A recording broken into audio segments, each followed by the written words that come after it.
Hey Star Wars fans, today we'll be covering the first issue of Star Wars Crimson Reign by Marvel Comics.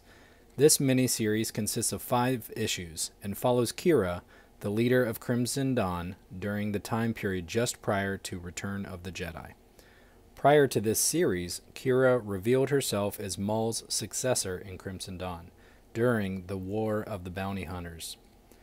In this storyline, Kira steals Han Solo, still frozen in carbonite, from Boba Fett. She then invites the entire criminal underworld, as well as the Empire, to an event where she plans to auction Han Solo off to the highest bidder. Things go south, and she ends up fighting Darth Vader himself. She created some new enemies, but she also found others who might help serve the Dawn. Now, let's dive into this issue. We begin with an orb sitting on a pedestal inside what looks like some sort of stone temple. There are 2 people discussing the orb, and the one confirms that it is a holocron, even though it doesn't look like the others. The comic also states that this initial scene is after the fall. After what fall? We don't yet know. This could be after the fall of the Empire, or this could be way out in the future, sometime between the original trilogy and the sequel trilogy, or perhaps even farther out into the future. It's also interesting that at least one of the 2 people sound very familiar with holocrons, and states that they will activate it. This implies that, again, at least one of the 2 are not only Force sensitive, but are trained in using the Force. So this could be a Jedi or a Sith or anything in between. It very well could be Luke, but at this point we just don't know. Once the holocron is activated, a woman appears, stating that the light side of the Force has been used to activate the holocron.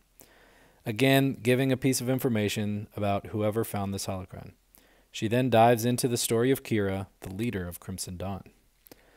We jump to Kira addressing her assembled crew of mercenaries, bringing together people who she feels can serve her mission, including the Knights of Ren, Shanath Shah and the Orphans, Ochi of Bastoon, Deathstick, and her closest advisors Margot and Trinia, as well as the archivist, who is the narrator of the holocron.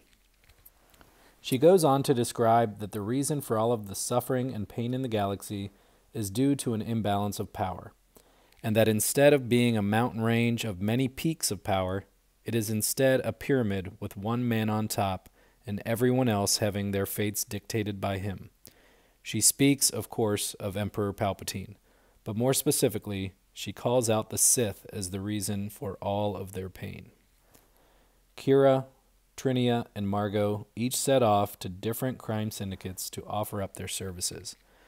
Basically, she is turning Crimson Dawn into a small organization that can handle important tasks, such as a discreet assassination or finding out information.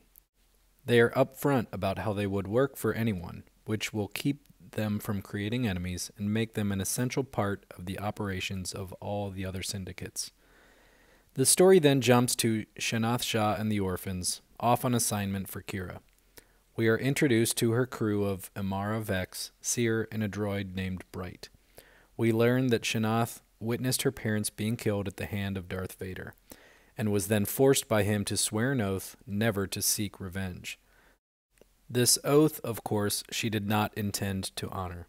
She became an operative of the Emperor to try and get close enough to Vader to kill him, but she had never seen him again. She is motivated that Kira may help her achieve her goal. We get to see Shanath and her crew take down a Black Sun smash processing plant on Dantooine, making the drug more powerful and addictive. While Shanath, Seer, and Bright charge at the guards, Amara Vex snipes them from across the canyon. Once inside the compound, they make quick work of it, showing off deflector shields, flamethrowers, and some sort of supercharged bullet that takes down escaping transports before they can jump to hyperspace. This enrages the leaders of Black Sun, and with no one claiming responsibility for the attack, they decide to go after all of the other major crime syndicates. War broke out among the syndicates, which angered the Emperor. At this point, we are starting to see the plan of Kira, with the first step being to sow distrust throughout the criminal underworld, making them plot against one another, all fighting to be the strongest or even the last remaining. They are fighting for the favor of the Empire.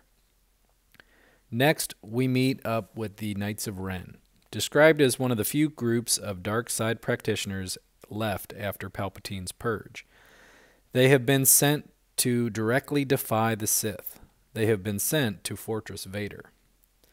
We then get a quick look at Ochi of Bastoon sharpening his blade in a cave and Deathstick meditating on the target given to her by Kira, remaining unflappable as always. Next, we see the archivist herself. She is looking over documents pertaining to her task, finding Yoda to either act as an ally or as bait. Lastly, we return to Kira and her advisors, talking through the syndicate war they have manufactured. They call off Shanath Shah and the orphans and are now ready for Phase 2 of their plan, using the assassins for specific targets and to reach out to Leia Organa. She states that she plans to make the rebellion a part of her grand plan. Unfortunately, this first issue ends ominously with the archivist through the holocron saying that this is the story of the fall of Crimson Dawn, a tragedy. This sets up what the rest of this comic series will look like, where we will follow different members of Crimson Dawn on their tasks, and frankly, I'm excited to see where we go from here. I am really hoping that we may see Kira in live-action Star Wars at some point in the near future. However, this comic has me a little less optimistic that this is going to happen.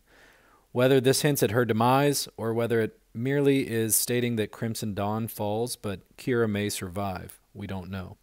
Only time will tell, but I'm excited to see where this miniseries takes us. Thanks for watching, everyone. Please like this video if you enjoyed our review of the first issue of Crimson Reign.